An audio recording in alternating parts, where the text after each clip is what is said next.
Hey guys, and welcome back to another episode of Let's Talk. And today's episode 4 is episode 5, which means that we're one episode away from the season finale, which will be pretty huge. So tune in for that. And today I want to talk about a few things, and this is not going to be a lot of big news. The major point that I want to talk about today is about the upcoming game, Borderlands 2. Now, anybody who has played Borderlands 2 is going to receive some exclusive heads and skins because Borderlands 2 will actually notice your save file from the first game, and so I'll detect it, and you'll unlock a lot of exclusive gear. And I'll put this picture at the end of the video for those who want to look at it, but it's just a bunch of skins and some heads, and that will be detected from the first Borderlands game. So far today, I wanted this video to be more of a kind of a review video, and I think that's what I'm going to stick it with today instead of going into any more news. There's a lot of news, anywhere from producers leaving BioShock Infinite to information on The Last Guardian, stuff like that. But I'm going to keep this video totally to the review of The Lord of the Rings, The War in the North. Now, I was going to do Spider-Man, the Amazing Spider-Man game, but I decided not to just because I did a review of that on N4G. So I'm going to do my review today on, well, it's kind of a shiny box, but The Lord of the Rings, The War in the North. This game is really good. Now, I say that, I know a lot, that's not something you want to hear first off, but I have to say it's a really good game. The combat isn't as fluid as, say, a Skyrim or what other game, or like a Dark Souls. The combat gets really repetitive. The slow action kill scenes gets on my nerves, but the overall game, the content that is packed inside the game, really for me is what made it fun. The game takes place simultaneously while Frodo, Aragorn, and all of them are doing their thing to get the ring destroyed. It takes place, you're fighting in the north against a guy called Agendaur. And basically he's the right hand of Sauron, because Sauron wants to make war in the north. So you play as Eridan, who is the main ranger, and honestly, a few weeks ago, I can't remember the names of the other guys. Yeah, you got Eridan, Adderil, and you got Farim. And Eridan is a ranger of the north. Adderil is an elven lore master, and Farin is the champion of the dwarf realm. And you can pick any one of them. You can bring friends in to play with you as well, so you can play co-op, which is a fun little add-on, especially in an RPG. Now you have multiple side quests, and the map is fairly huge too. And you get 2 challenge missions, Osgiliath and Minas Tirith too as well. So those are pretty awesome. I haven't done those yet, but I want to. Now, some of the downsides of this game is it's not open-ended, meaning if any side quests were left undone, then you just don't do them. I really like the leveling system in the game, putting your points into a skill tree. The loot system is really good. I really enjoyed the loot system, getting different weapons, armaments, bows, and headdresses, and all this cool stuff. And there are special loot items that were left by rangers.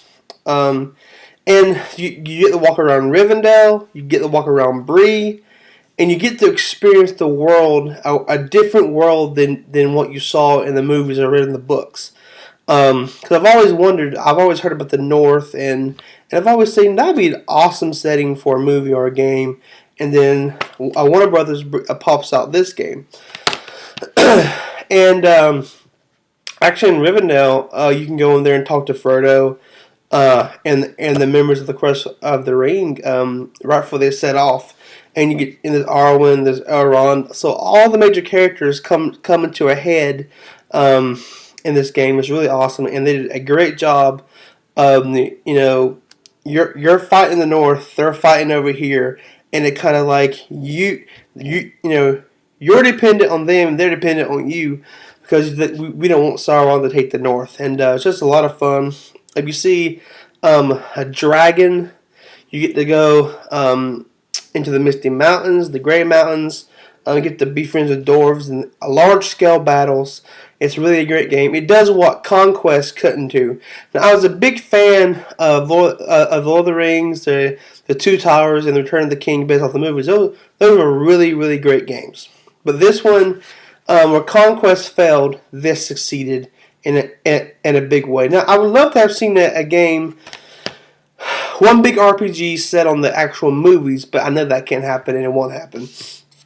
But yeah, so you make your way to the end of the game, and it's constant fighting, battles, and the enemies get harder and harder as you progress during the game. It just gets harder and harder, and it's really good that they put the difficulty the way they did, because I think it really helps. It really makes a difference, because some games.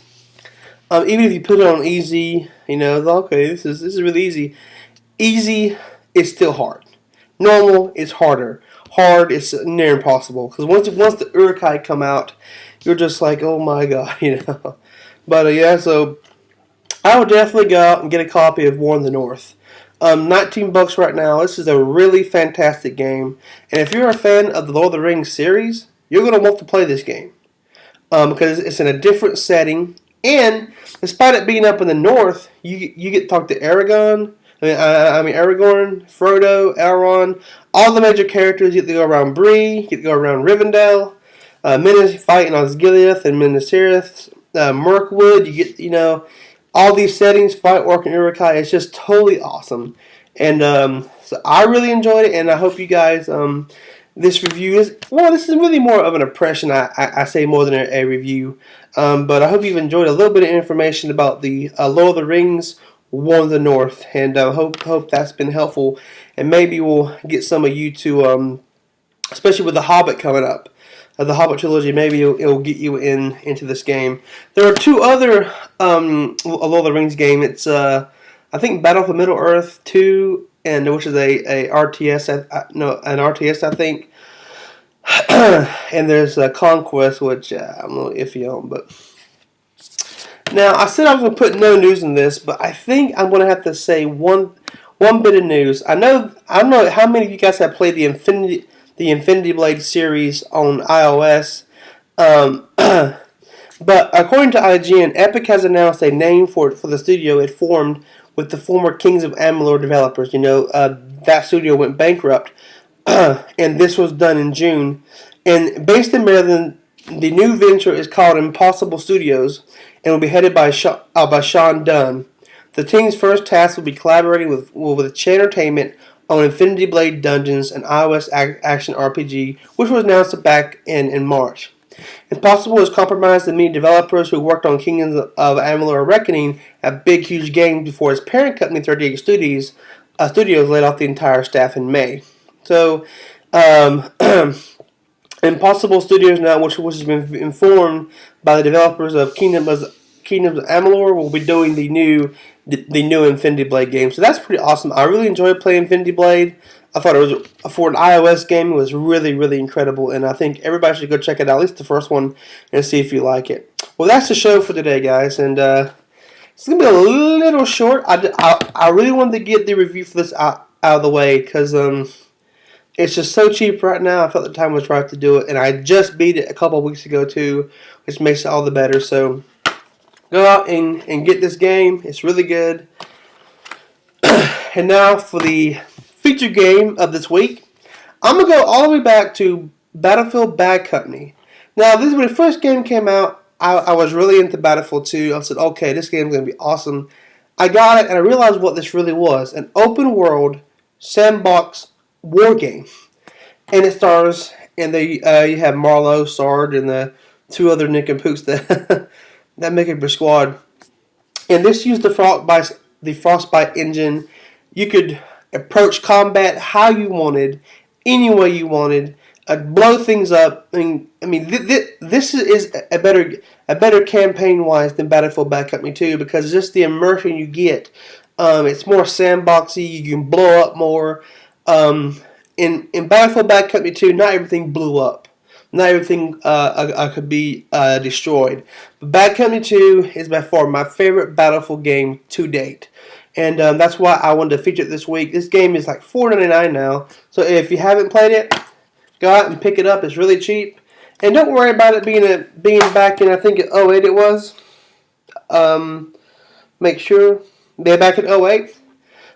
This game has held up really well, and it's a lot of fun. So check it out. And so go check out these two games.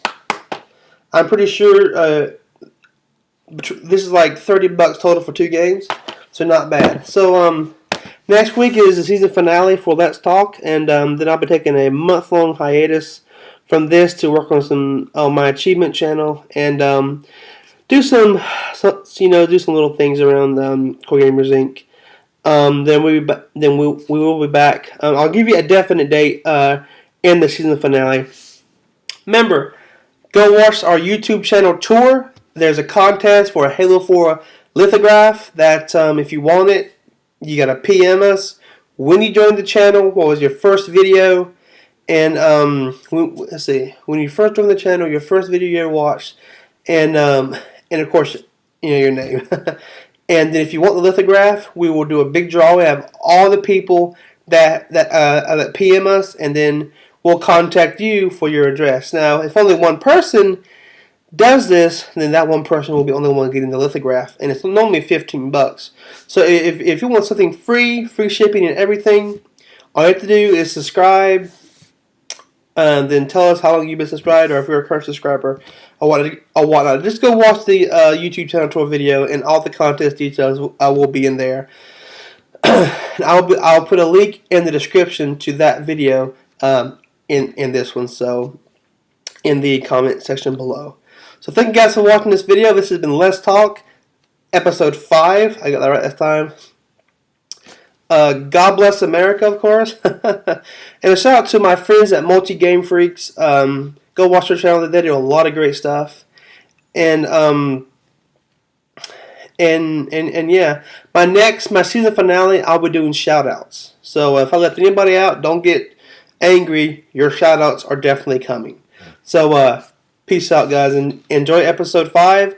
Go back and rewatch some old Let's Talk videos, and let's gear it for the season finale. Later.